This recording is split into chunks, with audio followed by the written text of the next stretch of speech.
Welcome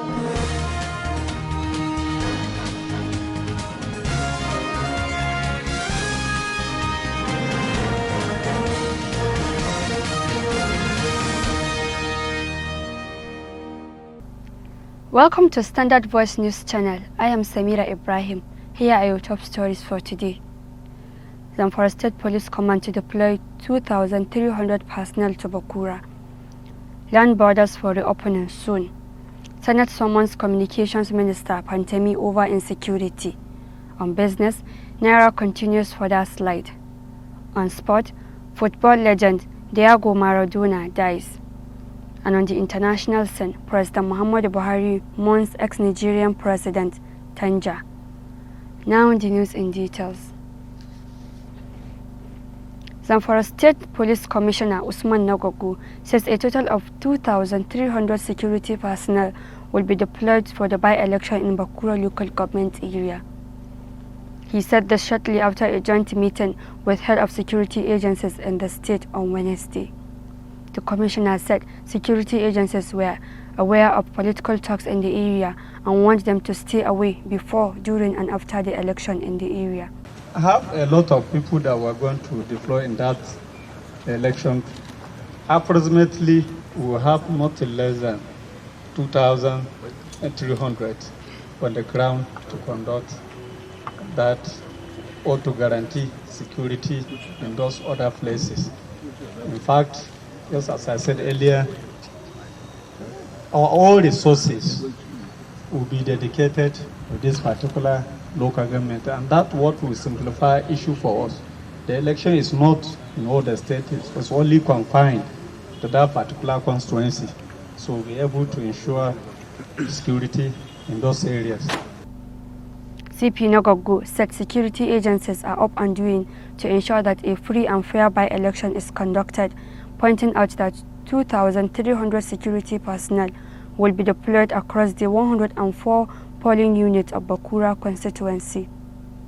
The police commissioner, who spoke on behalf of other security chiefs in the state, warned that all political parties will sign peace agreement before the election day for a peaceful by-election in the state. Governor Bello Muhammad Matawallan Maradon has flagged off 16 days of activism over gender-based violence in Zamfara State, organized by the Office of the State First Lady, Hajiya Aisha Bello Muhammad Matawalle. Performing the flag-off ceremony at the Government House Kusau, Governor Bello Muhammad Matawalle noted that there is noticeable increase in gender-based violence in the state. Hence, the need for the Office of the First Lady, in collaboration with the development partners, to strive hard to fight the menace in the state. For more details on this story, Rahma Ibrahim Dosara reports. The Matawallan Maradon said Islam has given women a special place in the society, for which he said his administration will remain committed to championing the cause of women and other vulnerable groups in the state. According to the governor, the state government, through the Office of the First Lady, will sustain its ongoing efforts and continue to identify ways of preventing violence against women in all parts of the state. He called on the organizers of the event and other development partners working in the state to take the campaign to all the nooks and crannies of the state through the use of electronic media, traditional and religious institutions, as well as opinion leaders for the attainment of the desired goals. Earlier in a welcome address, the Special Advisor Office of the State First Lady, Hajiya Fatima Musa, said the essence of the 16 days of activism on gender-based violence is to evolve more ways and areas of support on the prevention of violence against women in the state. That has been the report. Rahma Ibrahim Dosara reporting for Standard Voice Television News. Similarly, the Nigerian Association of Women Journalists, NAWAJ, has stressed the critical and urgent need for the stepping up of concerted and deliberate global efforts towards the elimination of all forms of violence against women. In a statement marking the International Day for the Elimination of All Forms of Violence Against Women, the president of NAWAJ, Comrade Ladibala, conversed for all hands to be on decks towards putting an end to all forms of violence that include rape, domestic violence, psychological torture, and other forms of maltreatment against women. For more details on this story, over on to our correspondent, Sumaya Dusara. The statement with the heading "Take Action for the Women and Humanity Now," the Nawaj president called on all tiers of government and other critical stakeholders in Nigeria to put in place and advance measures towards safeguarding the fundamental right of women in Nigeria.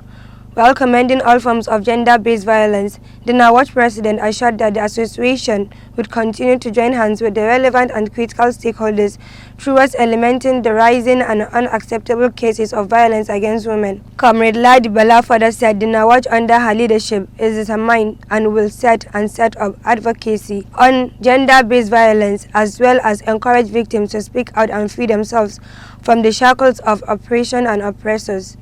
Nawaj commended the United Nations General Assembly for marking a day for the elimination of violence against women. Sumaya Dosa reporting for SVTV News. Bandits have again attacked 3 villages in Maradun local government area of Zamfara State, killing 2 people and forcing the residents to flee. The affected villages are Magami, Tungar Haya and Sabon Sara. An indigen of the area, Ibrahim Magami, said the bandits stormed the communities on motorcycles on Tuesday. For more details on the story, Beauty Abdul Malik reports.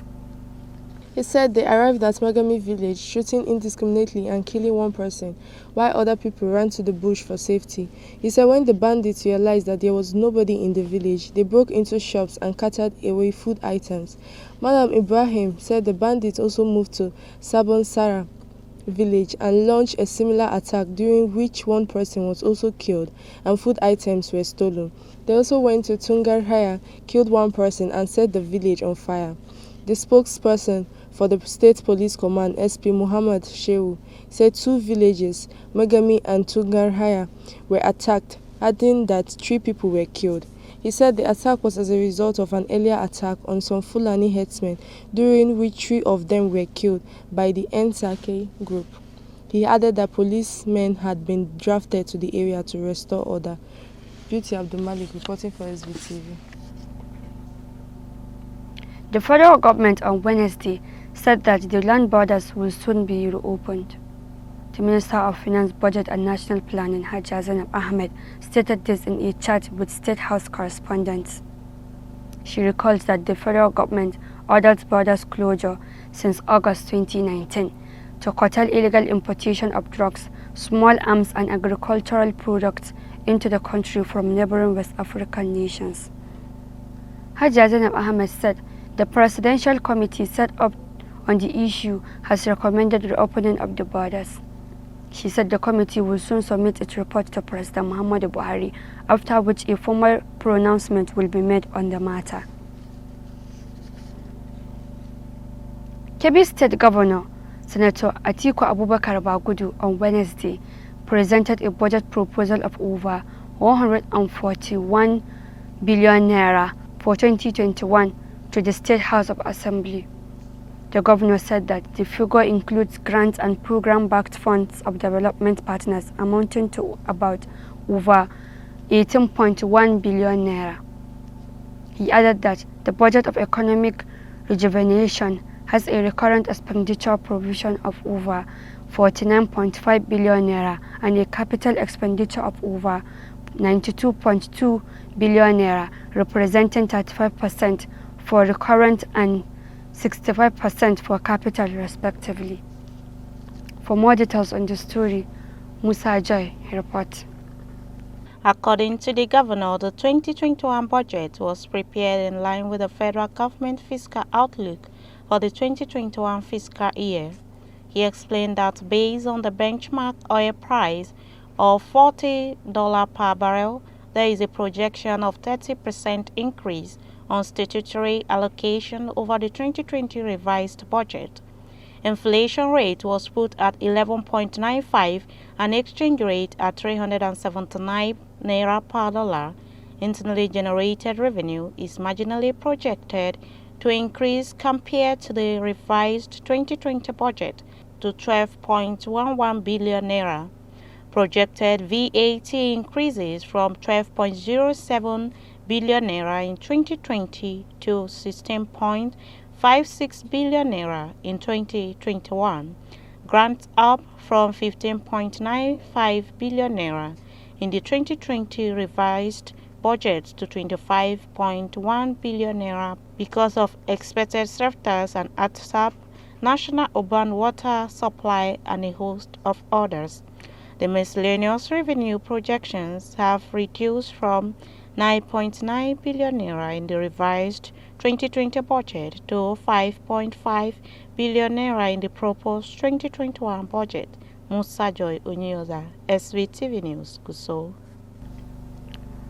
The House of Representatives has threatened to stop the National Emergency Management Agency (NEMA) and the Northeast Development Commission (NAC) from assessing the Ecological Fund.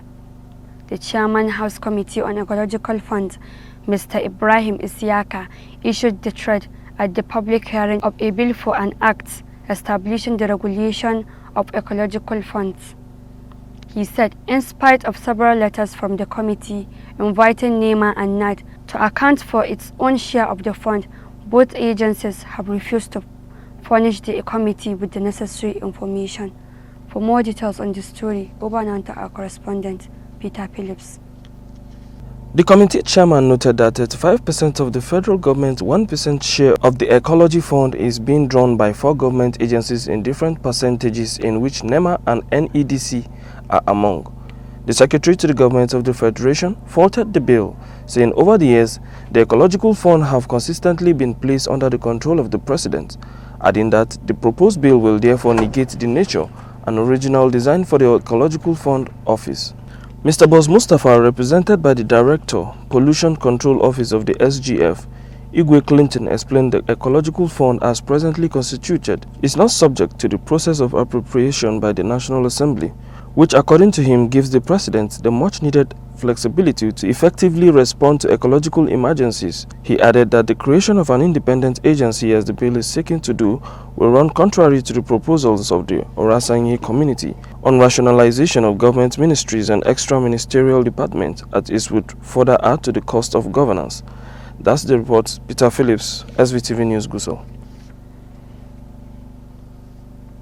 The National Broadcasting Commission (NBC) says it has sanctioned broadcast stations over 716 infractions of the Nigerian Broadcasting Code between April and June this year. The statement issued by NBC management said this was contained in a report showing the breach profile of the broadcast stations for the second quarter of 2020. It indicated that out of the 716 infractions sanctioned, only 3% were a financial penalty. The report said the remaining 694, 97%, were either cautions or warnings for obscenity, political, hate speech, unverifiable claims, unprofessionalism, advertisement, and technical breaches. Advertisement breaches were the dominant infractions for a quarter, accounting for 51% of all sanctions, followed by unverifiable claims to cure by tradomedics and preachers with 17%. Kano State Governor Dr. Abdullahi Umar Ganduje has signed the State Free and Compulsory Education Bill into law. Governor Ganduje signed the bill into law at the Government House in Kano on Wednesday. Reports said that with the signing of the bill into law, each and every child of school age is expected to be in school, and any parent that refuses to send his or her kid to school will be sanctioned accordingly. The Senate has mandated its committees on legislative compliance and communications to summon the Minister of Communications and Digital Economy, Dr. Isa Ali Pantami. Senate asked the committee to impress on the minister the need to implement the resolutions of the Senate regarding security issues related to the mandate of his ministry.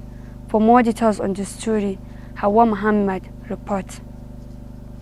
The lawmaker took the decision following a resolution after the consideration of a motion on increasing insecurity in the country.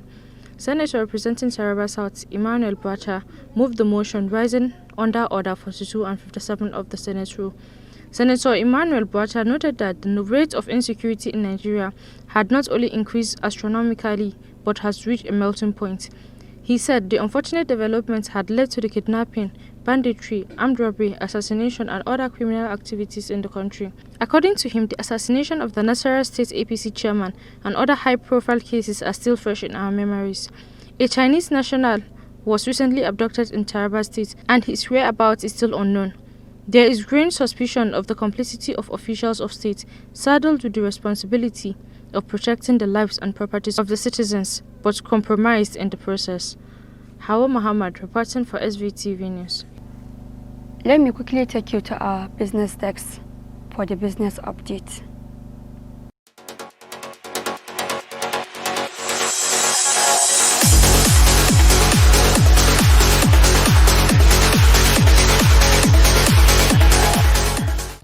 Welcome to Business Desk. The Naira depreciated against the dollar across the official and parallel markets on Wednesday, with many pundits predicting further decline of the national currency. At the official investors and exporters window, Naira declined by 2.0% to 393.25 Naira per dollar, dropping from previous position of 385.50 Naira per dollar. Most participants at the investors and exporters window maintain bids between 382.00 Naira and 394.83 Naira per dollar.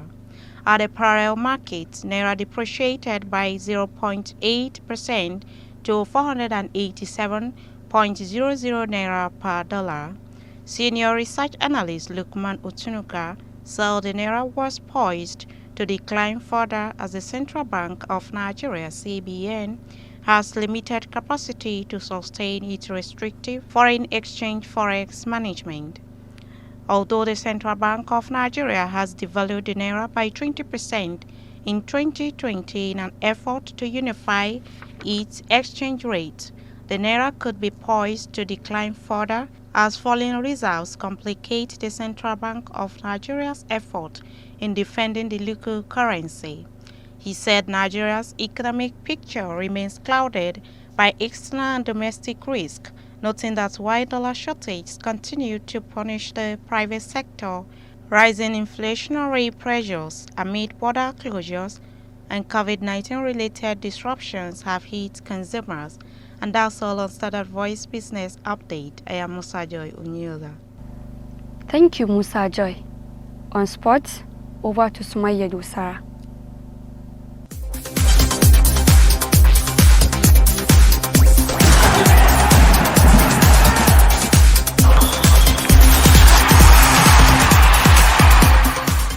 Hello, I'm Sumaya Dosara and welcome to Sport Text. Diego Maradona has died at the age of 60 after suffering a cardiac attack. According to multiple reports, the football legend had a heart attack at his home just 2 weeks after leaving the hospital, where he underwent surgery on blood clot in his brain. Maradona, regarded as one of the greatest footballers of all time, helped Argentina win the World Cup in 1986, the pinnacle of an illustrious career. He played club football for Boca Juniors, Napoli and Barcelona, among others, and was adored by millions for his brilliant skills. Maradona was responsible for the infamous Hand of God that eliminated England from the 1986 tournament. And that's all on Sport News. Back to the newsroom. And on the international scene, President Muhammadu Buhari on Wednesday paid tribute to the former president of Niger Republic, Mahamadou Tanja, who died on Tuesday at the age of 82. President Muhammadu Buhari's tribute to the deceased was contained in a statement by his senior special assistant on media and publicity, Malam Garba Shehu. The president said he was extremely sad to know of the demise of Mahamadou Tanja, the former president of Niger, pointing out that the Niger Republic has lost a veteran leader with rich military, political and administrative experience. That has been the news from Standard Voice Television. To end the news, a quick look at the major headlines. Zamfara State Police Command to deploy 2,300 personnel to Bakura. Land borders for reopening soon. Senate summons Communications Minister Pantemi over insecurity. On business, Naira continues for that slide. On sport, football legend Diego Maradona dies. And on the international scene, President Muhammadu Buhari mourns ex-Nigerian President Tanja. That's the news. On behalf of the production crew, Head of News and Current Affairs Department, Ibrahim Garbatano, I am Samira Ibrahim, wishing you a pleasant day. Keep watching Standard Voice Television News. Goodbye.